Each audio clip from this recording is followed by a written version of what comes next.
नमस्कार दोस्तों, मैं हूं जयवीर और आप देख रहे हैं हिंद शेफ का यूट्यूब चैनल। इस वीडियो में हम आपको 84 ट्रे के रोटरी रैक ओवन के बारे में बताने जा रहे हैं। हम इसमें आपको बताएंगे कि आप अलग अलग टाइप के कितना आइटम इस ओवन में बेक कर सकते हैं, क्या इस ओवन की डीजल कंजम्पशन है, और साथ के साथ हम आपको ये भी बताएंगे कि इस ओवन की इलेक्ट्रिक कंजम्पशन क्या है।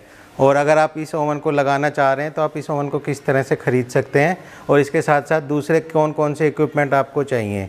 तो पूरी जानकारी के लिए आप इस वीडियो में आखिर तक बने रहिएगा। इस वीडियो में दी गई जानकारी ज़रूर आपके काम आएगी। तो दोस्तों, ओवन की बेकिंग कैपेसिटी के बारे में बात करने से पहले इस ओवन को आपको नज़दीक से दिखाते हैं। ये आप देख सकते हैं, इस ओवन का कंट्रोल पैनल है और ये हमारा बेकिंग रैक है। आप ओवन के बेकिंग रैक को स्टफ़ करके ओवन के अंदर डाल के और अपने कंट्रोल पैनल की सहायता से बेकिंग स्टार्ट कर सकते हैं। आइए हम साइड में दिखाते हैं। तो आप देख सकते हैं, ये इस ओवन का डीजल बर्नर है। डीजल के साथ साथ आप इस तरह का ओवन एलपीजी या वुडन पैलेट में भी बनवा सकते हैं। साथ के साथ हम fully electrical rotary rack oven भी बना सकते हैं। नीचे आप देख सकते हैं, इस ब्लोअर की मोटर है और ऊपर ट्रॉली को घुमाने वाला सिस्टम लगा होता है। ये इस ओवन का कंट्रोल पैनल है। आप देख सकते हैं, हमने श्नाइडर और एल&टी के कंट्रोल इस ओवन में लगाए हुए हैं। तो दोस्तों, हमने ओवन को आपको चारों तरफ से दिखाया। आइए अब हम इसकी बेकिंग कैपेसिटी के बारे में बात करते हैं। तो दोस्तों, इस ओवन की बेकिंग कैपेसिटी को अच्छे से समझाने के लिए हम आपको ओवन की ट्रॉली दिखाएंगे और हम आपको दिखाएंगे कि इस ओवन में अलग अलग टाइप के आप कितना आइटम स्टफ़ कर सकते हैं। उससे हम अंदाज़ा लगाएंगे कि कितना आइटम बेक हो सकता है। तो सबसे पहले हम शुरू करते हैं रस से। तो रस, जैसे कि आपको पता है, 2 बार बेक होता है। पहली बार में रस की ब्रेड यानी लादी की सिकाई होती है। दूसरी बार में उसकी स्लाइसिंग होने के बाद हमारा रस का टोस्ट की सिकाई होती है। तो दोस्तों, जैसे कि आप ये देख सकते हैं, ये 4 इंची गैप की ट्रॉली है। ये इस टाइप की ट्रॉली स्पेशली रस के लिए या पाव आदि के लिए यूज़ होती है।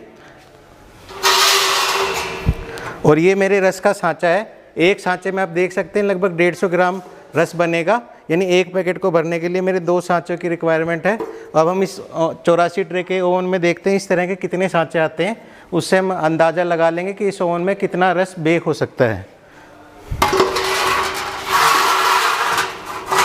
तो आप देख सकते हैं, एक शेल्फ में इस तरह के 2 सांचे आएंगे और हमारे पास 1 2 3 4 5 6 7 8 9 10 11 12 13 14 हमारे पास 28 शेल्फ है, यानी 28 गुना 2 56 इस तरह के रस के सांचे इस ओवन के अंदर आएंगे। और एक सांचे में लगभग 600 ग्राम रस तैयार होगा। तो 600 ग्राम गुना 56 किलो हम इस ओवन में बना सकते हैं, जो कि लगभग 35 किलो एक बार में रस की लादी बेक हो सकती है। अब रस की लादी जितनी देर में बेक होती है, रस का टोस्ट भी उतनी देर में बेक होता है। तो अगर हम माने कि लगभग 30 मिनट हमारी रस की लादी बेक हो रही है और एक बार में 35 किलो बन रहा है, तो 1 घंटे में हमारा 70 किलो बनेगा और 4 घंटे में लगभग 280 किलो या 300 किलो तक रस की लादी हमारी तैयार हो जाएगी। अब उसको वापस बेक करने में भी उतना ही टाइम लगेगा।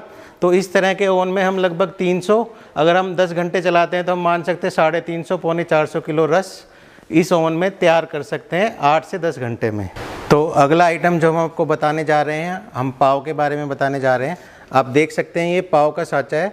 पाव का सांचा भी जो रस की लादी की ट्रॉली होती है, उसी के अंदर हम बेक कर सकते हैं। आप देख सकते हैं, इसमें एक बार में 8 पाव बन सकते हैं। इस सेक्शन में 4 पाव और इस सेक्शन में 4 पाव। अब हम अगर इसको ट्रॉली में प्लेस करते हैं तो एक शेल्फ में हमारे इस तरह के 5 सांचे आ सकते हैं, यानी कि एक बार में 5 सांचों का 2 का सेट, मतलब कि 10 इस तरह के बॉक्सेज आ सकते हैं और एक बॉक्स में 4 पाव बनेंगे। तो मतलब एक सांचे में हमारे लगभग 40 पाव बनेंगे। तो 40 गुना 56 हम देख सकते हैं कि इस ओवन में कितना बनेगा। तो 40 गुना 56 यानी लगभग 2,2500 पाव इसमें एक बार में बेक हो सकते हैं। तो आप देख सकते हैं कि 1 घंटे में मैं इसमें लगभग 5 से 7,000 पाव इस ओवन के अंदर बेक कर सकता हूँ। तो अगला आइटम जो हम आपको दिखाने जा रहे हैं वो ब्रेड है। तो हम 400 ग्राम के इस ब्रेड के सांचे के हिसाब से आपको समझाएंगे कि इस ओवन में ब्रेड की ट्रॉली में कितनी ब्रेड एक बार में आएगी। तो अगला हम आपको बताने जा रहे हैं ब्रेड के बारे में। तो हमने ब्रेड की ट्रॉली निकाल ली है, जिसके अंदर इस तरह की 18 शेल्फ हैं। 9 इस साइड में और 9 इस साइड में। ब्रेड में हमें 6 इंच का गैप रखना पड़ता है 2 सांचों के, 2 शेल्फ के बीच में। ये इस ट्रॉली के हिसाब से बनाया हुआ ब्रेड का सांचा है। तो एक रो में 1 2 3, तो एक रो में हम इस तरह के 4 सांचे प्लेस कर सकते हैं। मतलब कि एक रो में मेरी 4 × 12 ब्रेड बनेंगी और इस तरह के मेरे पास 18 सांचे हैं। तो इस ओवन में 12 × 18 ब्रेड के पैकेट, एक 400 ग्राम वाले ब्रेड के पैकेट एक बार में बन सकते हैं। तो 12 × 18 हुए 216, तो मतलब 216 400 ग्राम के पैकेट इस ओवन में एक बार में तैयार हो सकते हैं। 400 ग्राम के ब्रेड के पैकेट की सिकाई में लगभग 35 से 40 मिनट लगते हैं। 216 400 ग्राम के पैकेट लगभग 90 किलो माल एक बार में बेक होगा। तो हम हर 35 से 40 मिनट में 90 किलो ब्रेड इस ओवन में बना सकते हैं। अगर आप पूरे दिन की बात करें तो लगभग 11 से 12 बार इस तरह की ब्रेड बेक कर सकते हैं और हर बार हमारी 90 किलो ब्रेड बेक होगी। तो इस ओवन में आप 8 से 10 घंटे में आसानी से 1000 किलो ब्रेड बेक कर सकते हैं। इस कैलकुलेशन में जो हमने सांचा दिखाया कि इस ओवन में 1000 किलो ब्रेड बन सकती है, उसमें 2 सांचों के बीच में गैप कम है। अगर इस गैप को आप बढ़ा देते हैं, मतलब एक सांचा अगर गायब कर देते हैं तो भी ये ओवन लगभग 700 किलो ब्रेड 8 से 10 घंटे में प्रोडक्शन कर सकता है। तो दोस्तों हमने अब बेकिंग कैपेसिटी की बात की। अब बेकिंग कैपेसिटी से आप समझ सकते हैं कि अगर मेरा जो माल धीमे सिकता है वो लगभग 400 से 500 किलो इसे ओवन में 8 से 10 घंटे में बेक हो सकता है, और जो मेरा माल तेज़ी से सिकता है, ज़्यादा मात्रा में सिकाई होती है, वो मैं लगभग 1000 किलो ओवन में बेक कर सकता हूँ। तो इस ओवन की हम कैपेसिटी 600 से 700 किलो पर 10 आवर रेट इसी वजह से रेट करते हैं। मतलब अगर आप मिक्स माल बनाते हैं तो आप एक दिन में यानी 10 घंटे में लगभग 600 किलो माल इस ओवन से तैयार कर सकते हैं, इस ओवन को एफिशिएंटली फुली यूटिलाइज़ करके। तो दोस्तों ये तो हुई प्रोडक्शन की बात। आइए अब हम बात करते हैं कि ये ओवन डीजल कितना खाएगा, या अगर ये ओवन एलपीजी का है तो एलपीजी कितनी खाएगा 1 घंटे में, तो उसकी बात कर लेते हैं।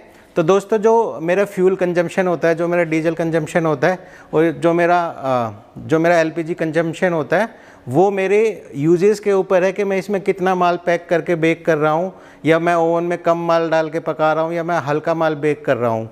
तो हम इसमें बात करेंगे कि एवरेज कंजम्पशन कितना आता है जब हम बेक कर रहे होते हैं। तो अगर हम 84 ट्रे के ओवन में या 88 ट्रे के ओवन में बेक कर रहे होते हैं तो 4 से 4.25 लीटर डीजल मेरा 1 घंटे में यूज़ होता है। अगर गैस की बात करें तो 3.5 किलो से 4 किलो गैस मेरी 1 घंटे में इस ओवन में कंज्यूम होगी। तो ये तो रही फ्यूल कंजम्पशन की बात। आगे हम इलेक्ट्रिकल कंजम्पशन की बात करेंगे। तो इस ओवन की टोटल पावर लगभग 2.5 किलोवाट है। पावर क्यों चाहिए होती है? पावर मेरे डीजल बर्नर को कंट्रोल करने के लिए चाहिए होती है। इस ओवन के अंदर गर्म हवा घूम रही होती है, उस गर्म हवा को घुमाने के लिए चाहिए होती है। तीसरा, ये मेरी ट्रॉली भी ओवन के अंदर रोटेट होती है, इस ट्रॉली को रोटेट करने के लिए भी पावर लगती है। तो इन सब चीज़ों की पावर हम जोड़े तो लगभग 2.5 किलोवाट यानी लगभग 2.5 यूनिट ये ओवन 1 घंटे में कंज्यूम करेगा। तो इस ओवन की जो टोटल कंजम्पशन पर आवर है लगभग 4 लीटर डीजल या 3.5 किलो एलपीजी और 2.5 यूनिट बिजली है। ये इसकी 1 घंटे की कंजम्पशन है जब आप इसमें कुछ प्रोडक्शन कर रहे हो उस टाइम पे। तो दोस्तों अगर इस ओवन को हम लकड़ी में बनाते हैं तो 1 घंटे में अगर मेरा 4 लीटर डीजल लगता है तो 1 घंटे में लगभग 30 किलो लकड़ी इस ओवन में खपत होगी। वहीं अगर मैं इस ओवन को पैलेट में बनाता हूं तो लगभग 10 किलो पैलेट पर आवर इस ओवन में बर्न होगा। तो हमने इस ओवन का कंजम्पशन आपको बताया, इस ओवन की बेकिंग कैपेसिटी के बारे में बताया। आइए अब हम आपको बताते हैं कि अगर इस ओवन को बिठा के आप प्लांट सेट करते हैं तो आपको कौन कौन से और आइटम लेने पड़ सकते हैं। तो सबसे पहले चीज़ है दोस्तों सांचे। जो भी आप आइटम बनाएंगे उस आइटम के लिए आपको सांचे इस ओवन के साथ में लेने पड़ेंगे। तो जैसे ये ब्रेड का सांचा है, ये पाव का सांचा है, इस तरह से अगर आप केक बेक कर रहे हैं तो केक के लिए आपको स्पेशल ट्रे बनवानी पड़ेगी। अगर आप रस बेक कर रहे हैं तो आपको रस की लादे के सांचे लेने पड़ेंगे और रस की सिकाई के लिए अलग से 1 इंची वाली ट्रे लेनी पड़ेंगी। वहीं दोस्तों अगर आप खमीर का आइटम बना रहे हैं, जैसे ब्रेड पाव बन बना रहे हैं, तो उसके लिए स्पाइरल मिक्सर यूज़ करना पड़ता है। आइए हम आपको स्पाइरल मिक्सर दिखाते हैं कैसा होता है। तो दोस्तों आप मेरे दाएं और बाएं देख सकते हैं अलग अलग कैपेसिटी के स्पाइरल मिक्सर है। जो मेरा 84 ट्रे के ओवन के साथ जो मेरे को स्पाइरल मिक्सर चाहिए वो 50 किलो कैपेसिटी का स्पाइरल मिक्सर मेरे को चाहिए।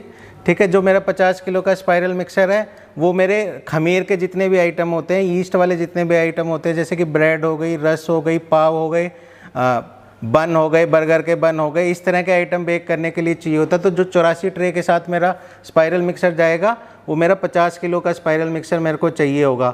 अगर मैं हैवी कैपेसिटी में ईस्ट के आइटम बनाता हूँ, जैसे मैं पूरा दिन ब्रेड ही बना रहा हूँ, तो मेरे को हायर कैपेसिटी का स्पाइरल मिक्सर लेना चाहिए। वहीं अगर मेरे खमीर के आइटम की प्रोडक्शन कम है तो मैं 30 किलो का स्पाइरल मिक्सर भी इस ओवन के साथ ले सकता हूँ। तो वहीं अगर आप केक बनाना चाह रहे हैं तो आपको केक के लिए प्लानेटरी मिक्सर का यूज़ करना पड़ेगा। तो अगर आप इस ओवन में केक का स्पॉन्ज बना रहे हैं तो आपको प्लानेटरी मिक्सर लेना पड़ेगा। वहीं अगर आप बेलने वाले आइटम बनाते हैं जैसे कि पैटीज़ या खारी, उसके लिए आपको क्रॉस मिक्सर लेना पड़ेगा, यानी स्लो स्पीड वाला डो मिक्सर लेना पड़ेगा। साथ के साथ अगर आप हैवी क्वांटिटी में पैटी या खारी बनाते हैं तो आपको डो शीटर मशीन की भी रिक्वायरमेंट होगी। वहीं अगर आप कुकीज़ बना रहे हैं तो कुछ कुकीज़ हाथ से बनती हैं, तो आप हाथ से पिनिंग करके सांचे से कुकी बना सकते हैं, या डो शीटर की सहायता से भी हाथ वाली कुकीज़ आप बना सकते हैं। वहीं अगर आपको ड्रॉपिंग वाली कुकी बनानी है तो आपको ड्रॉपिंग मशीन की भी आवश्यकता इस ओवन के साथ पड़ सकती है। वहीं अगर हम रस और ब्रेड बना रहे हैं तो हमें ब्रेड स्लाइसर यानी रस कटर भी इस ओवन के साथ लेना पड़ेगा। तो दोस्तों, इस वीडियो में हमने समझाने की कोशिश करी, अगर आप 84 ट्रे का रोटरी रैक ओवन डालना चाह रहे हैं तो आप एक दिन में लगभग कितना माल बेक कर सकते हैं। इसके साथ साथ में आपको कौन कौन सी मशीनरी लेनी पड़ेगी ये इसके बारे में भी हमने आपको समझाया। साथ ही हमने आपको ये भी बताया कि अगर आप ये ओवन डीजल में बनाते हैं तो कितने डीजल की 1 घंटे में खपत होगी, लकड़ी में या एलपीजी में बनवाते हैं तो कितनी आपकी खपत 1 घंटे में होगी, साथ के साथ बिजली की खपत भी कितने की होगी। तो ये सब हमने आपको विस्तार से समझाया। तो दोस्तों, इस तरह के ओवन के बारे में या इस तरह के बेकरी सेटअप के बारे में अगर आपका कोई सवाल है, कोई सुझाव है, इस YouTube वीडियो के अंडर आप कमेंट करके हमसे पूछ सकते हैं। साथ के साथ आप हमारी वेबसाइट भी विज़िट कर सकते हैं, और अगर आप इस तरह का सेटअप लगाने के इच्छुक हैं तो भी आप हमसे फ़ोन या कमेंट के माध्यम से संपर्क कर सकते हैं। अगर आप शेफ़ हैं या भविष्य में इस तरह के बिज़नेस में इंटरेस्टेड हैं या फूड बिज़नेस में इंटरेस्टेड हैं तो आप हिंद शेफ़ का यूट्यूब चैनल ज़रूर सब्सक्राइब करिएगा। हम इक्विपमेंट और मशीनरी के साथ साथ रेसिपीज़ की जानकारी और कुछ नए आउटलेट की जानकारी भी आपको समय समय पर देते रहते हैं। तो इस यूट्यूब चैनल में दी गई जानकारी आपको ज़रूर काम आएगी, इसलिए आप ज़रूर से ज़रूर हमारे इस यूट्यूब चैनल को सब्सक्राइब करिएगा। हमारा ये वीडियो आपको कैसा लगा वो भी आप हमें कमेंट करके बता सकते हैं। अगर अच्छा लगा तो इस वीडियो को एक लाइक भी दीजिएगा। हमारे वीडियो देखने के लिए धन्यवाद। Thank you.